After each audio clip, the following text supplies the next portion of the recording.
On April 13th, 2022, Zambia woke up to one of the most horrifying kidnapping cases in the country's history. At the center of it, two young men, James Walia, 22, Matthew Sikaonde, 23. A crime so brutal, so calculated, and both would later be sentenced to life imprisonment. What happened? How did they manage to kidnap so many girls right under everyone's noses? And what finally exposed them?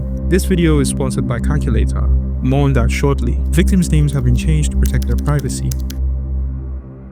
Prudence Chanda is working at the Airtel money booth, hoping to make enough transactions to close the day. A car pulls up. Nothing unusual.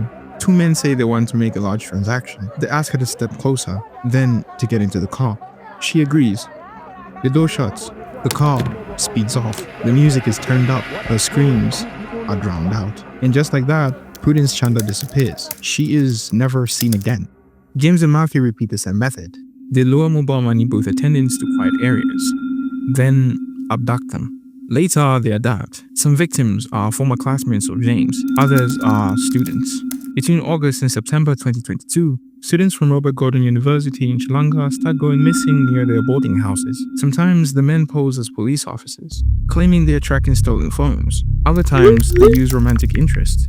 Charm becomes a weapon. The scariest part? No one notices. Families think the girls are at school. Schools think they're home. No alarms, no urgency. In Chalala, the two rent an ordinary house. From the outside, it looks normal. Inside, it's the center of the operation. Their system is simple. Abduct the girls, use their phones to contact their families, demand ransom, then use the victims' phones and laptops as collateral for short-term loans, money that funds the next kidnapping.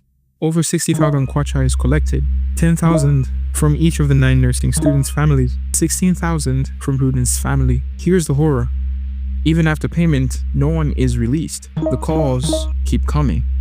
This video is sponsored by Calculator. Tracking money is hard. Spreadsheets, notes, multiple apps, yet still not knowing where your money goes. Calculator puts everything in one place. You can track income and spending, plan simple budgets, calculate loan repayments and interests, monitor savings and investments, track your Luce and bond portfolio.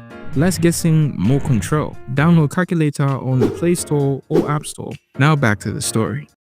The victims are barely fed, kept weak. They are beaten, sexually assaulted, repeatedly raped. They sleep in constant fear. The most disturbing detail, they are forced to sleep near a coffin, a reminder that their lives mean nothing.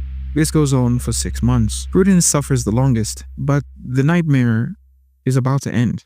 October 2nd, police stop a taxi driver unknowingly delivering a victim's laptop as a loan collateral. This raises suspicion. He leads the police to Chalala Chopismo area. Surveillance begins. October 3rd, another girl is contacted on Facebook. Police go undercover. At the gate, Matthew notices them. He panics. Why Sunabwiri Wika? Why didn't you come alone? He shouts, then runs. The chaos alerts the women inside. One escapes, climbs the fence, runs. She flags down Ilam Sinka, who takes her to the police station. Police storm the house. The remaining victims are rescued. Some can barely walk. Most are severely malnourished. James and Matthew flee, heading towards Angola.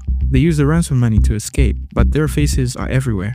October 4th, around 02 hours, in Kaoma district, just minutes from the border, police arrest them.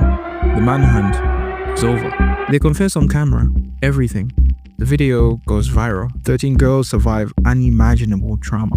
June 24th, 2023, James Waga and Matthew Sikaonde plead guilty to 54 counts, including abduction, rape, aggravated robbery. Sentence: life imprisonment with hard labor at Mokobeko Maximum Security Prison. And that's how Zambia's most horrifying kidnapping cases finally came to an end. Subscribe.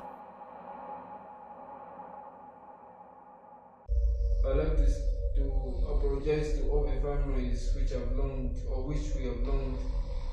We are sorry we never meant to kill or hate your families. The only thing